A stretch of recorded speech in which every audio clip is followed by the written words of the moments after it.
Lazy, entitled, selfish, immature. My generation, the millennial generation, gets a lot of flack for our attitudes about life and work and relationships and money.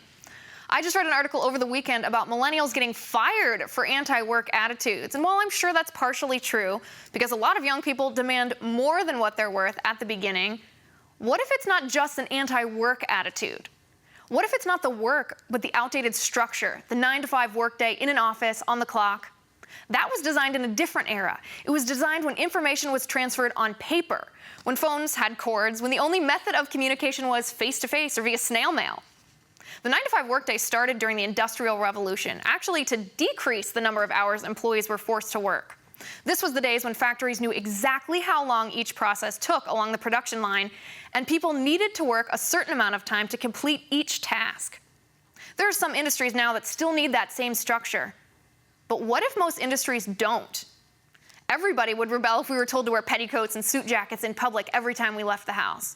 We'd rebel if we were told to drive to work in a horse and buggy or a Model T. We'd rebel if we were forced to put down our smartphones and send messages to each other via the post office.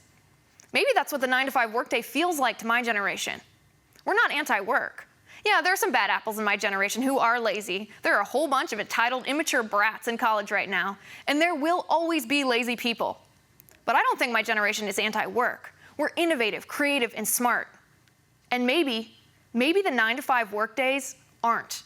Let me know what you think on Twitter @Liz_Wheeler and on Facebook at facebook.com/official_LizWheeler. Because of the State of the Union tomorrow night, we'll be back with a new episode of Tipping Point on Wednesday with post-speech analysis and everything you want to hear about President Obama's final State of the Union address.